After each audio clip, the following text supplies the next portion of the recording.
What's up guys, welcome back to the channel. In today's video, I'm here with DB. We're going to be following up onto our last video and analysis. I'll be going over BTC and ETH. He'll be going over the macro side of things. Now let's jump into it. Hey, what's up guys, DB here, ready to go over some analysis on some important macro charts and indexes with Woods. Today I want to cover BTC again on higher time frames and a few indexes charts that I think will be important in the next few weeks for asset markets overall. So for BTC on a higher time frame, after the recent drop we had, we are currently facing some resistance between the 70 and 72k zone. So unless this is reclaimed, I do expect that we can test a few lower levels in the next few weeks, potentially even form a higher time frame bullish divergence.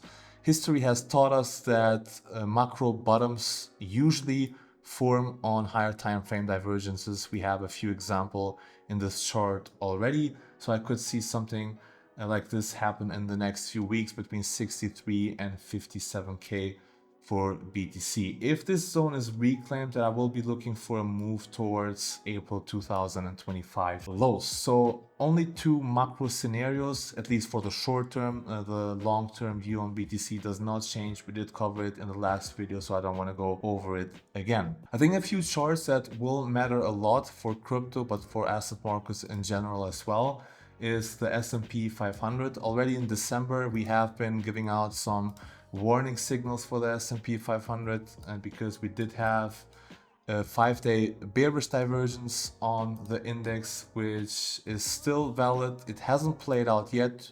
The S&P 500 has been consolidating at more or less the same level. But since that warning has been given out, we had some significant moves in individual stocks, like Tesla is a good example, already down 17 to 18% since December.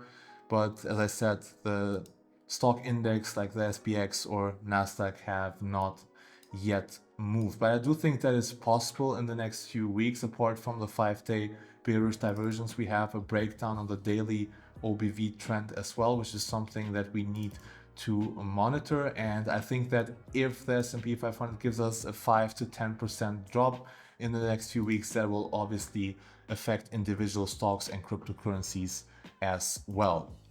The volatility index was a nice move from our green box, where we cautioned that investors are getting a bit too comfortable buying at record highs, right? That's never a positive signal. So a really nice move. And if we get a spike up for the volatility index like we've seen in the past, paired with the S&P 500 reaching either of our zones at 6,500 or maybe 6,200, 6,000, then that's a good buying opportunity for stocks and cryptocurrencies as well. I did share some write-ups in Wealth Group, which I think are very important. For instance, I did discuss the historical performance of stock markets in midterm election years. We do have midterm elections in the US in November.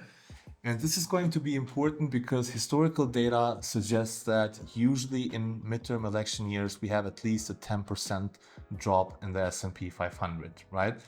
There's no consistent data to when exactly this happens, which month, which quarter, but there's consensus that usually in midterm election years, we have at least a 10% drop on the S&P 500.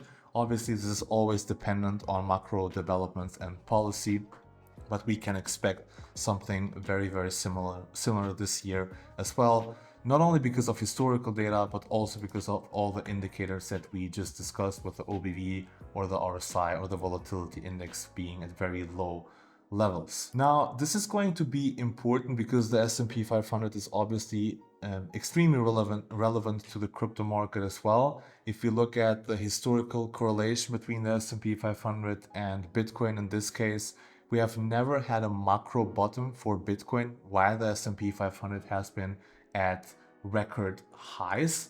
If we take data from 2019, for instance, we see that whenever BTC has macro bottom, we had at least a 10, 15, 20% drop on the S&P 500. So I'm expecting something very, very similar. And once we get that 5 to 10%, maybe even bigger drop on the S&P 500, we will obviously consult our long-term buy signals for BTC and start accumulating some BTC for the next few years. Another very important chart that adds confluence that a drop on the S&P 500 is possible in the next few weeks is the DXY index. Just for some macro background and to understand this better, basically what investors do is hedge against the devaluation of the dollar when they think the dollar is overpriced, right? In 2022, for example, while the DXY index was at the range highs of this macro channel, most asset markets were underpriced. Like BTC was at cycle lows, stock markets were at cycle lows as well. So what investors did is that they rotated out of expensive dollar and into a cheap asset which they have been riding for 3 years straight. Now we have the dollar at macro range lows, right? The complete opposite. So while the dollar is cheap, we do have assets that have been relatively overvalued, like stocks have been close to record highs. Until recently, the S&P 500 is still at a record high. Gold and silver and other commodities have been performing well. And up until October, also cryptocurrencies were relatively overvalued, right? BTC was up 700%, printing a weekly, 2-weekly, monthly bearish divergence, which to me suggested it has been overvalued. So this influences the investment behavior of people, right? When they expect that the dollar is cheap and it can rise in value while assets are expensive and they can drop in value, they hedge back into the dollar and wait for it to become expensive again. And usually this leads to more macro downtrends for certain asset markets, making all these assets cheap again, right? And then we repeat the same cycle again and again. In addition to reaching these macro range lows, recently we confirmed a 2-week bullish divergence for DXY. At this important level, we already had a weekly bullish divergence before that. Now we have a confirmed 2-week bullish divergence, which adds confluence that the DXY index may as well start a new uptrend in the next few weeks. Obviously, the 100 area is very, very important. We found acceptance below it.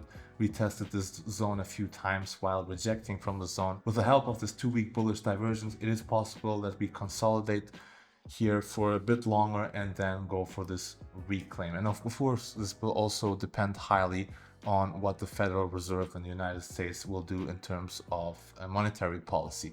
So overall, a few signals of caution in the next few weeks. To summarize it all, S&P 500 consolidating close to all-time highs with a few signals that suggest a drop. A volatility index still waiting for a spike up this year to add more stock exposure.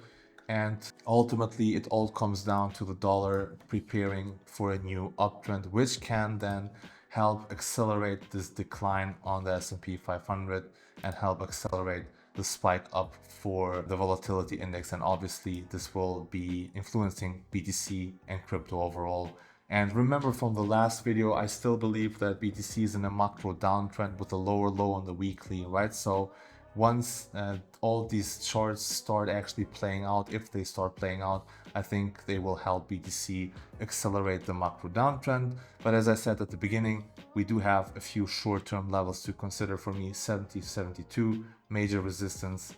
If not reclaimed, then we're going for a daily or 2-day or 3-day bullish divergence, which would be a pretty good signal for a short-term move higher for BTC. Always good hearing your analysis, DB. I appreciate the breakdown. And I have a lot of similar thoughts when it comes to the macro side of things. I just want to talk about this clear pivot that we've been trading around, and I'm going to focus more onto the, I don't want to say intraday side of things, because these plans do take some time to play out at times, whether it be a few days, a week, 2 weeks, etc., as we're trading the range. But 69K, the previous 2021 cycle's top, is now the level that we're trading around. And this is where we're seeing price react, whether it be reject from right now or look to reclaim.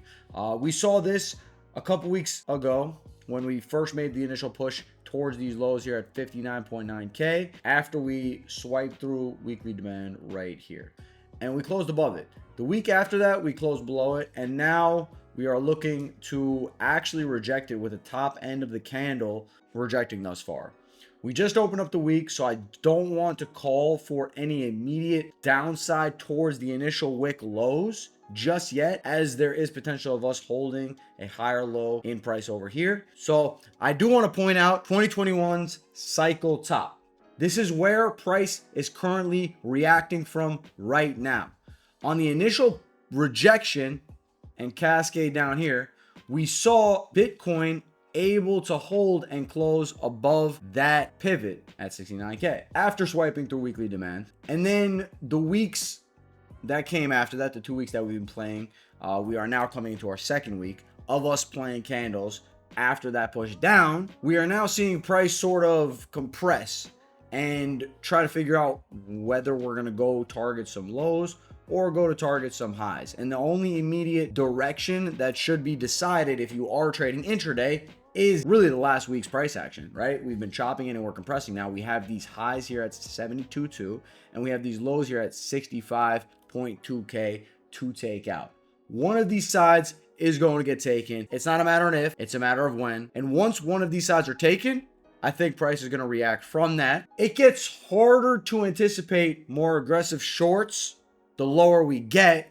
With that being said, we're seeing shorts pay, so I cannot take my sights away from shorting a push up to 74.4. This for me would make for a good short signal, assuming that we squeeze all shorts that we're shorting in the last week prior, and now we're looking to squeeze them back up, potentially get people flipping bullish, trapping longs, taking people out of their shorts, whatever the case may be, and also rejecting from that side overhead.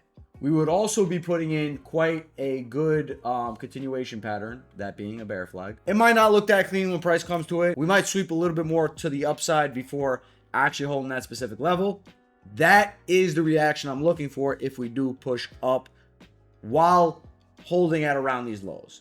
We can still sweep from here. So just because we retested 4-hour demand and swept Monday low today does not mean that we can't test a little bit lower.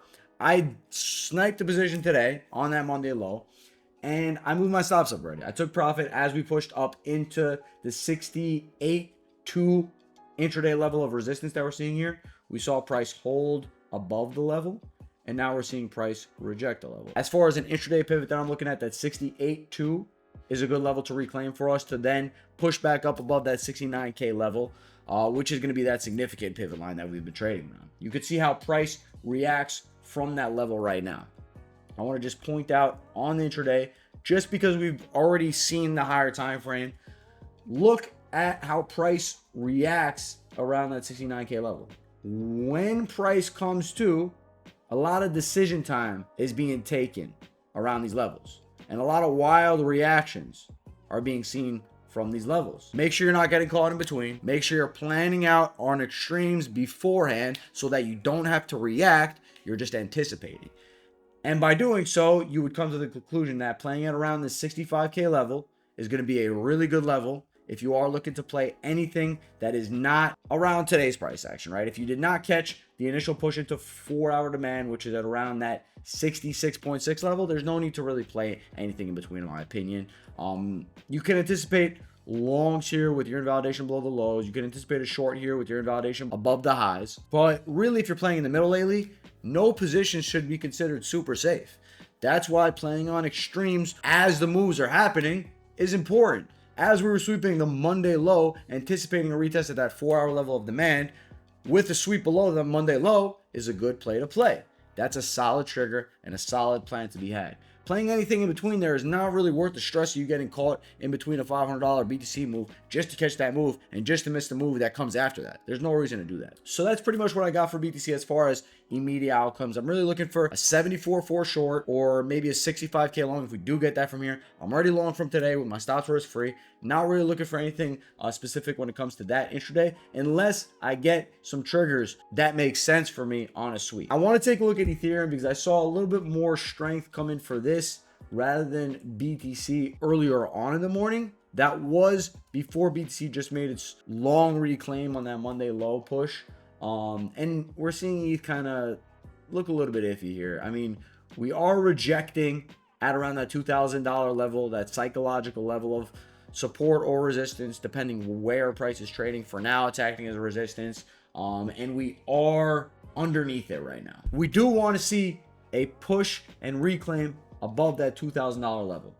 Once we see that, we can then anticipate further. So for ETH intraday, it's been quite a mess. I really want to focus a little bit more onto some higher time frame analysis first, and then we could kind of see what's happening on the lower time frame. So as far as the higher time frame here on Ethereum, we have this weekly order block right here that we were trading around. Pretty much a lot of the time last year, we traded around this level and retested it quite a few times. We see here in February of 2025, we retested and held that level. So we had a fantastic swing to catch before a deviation below that weekly order block, and then a flip upwards to take us to our current highs, 49.50 on Ethereum, which is actually quite horrendous to see right now. That price is seeping back into this order block here. But needless to say, this paints as opportunity unless we begin to close below this level I have here at 1900. If we start to close below that level, then we're going to anticipate a further push down. For now, I don't think that anticipating a long at the lower end of this level is a bad idea. Things could get a little bit iffy if we see closures below.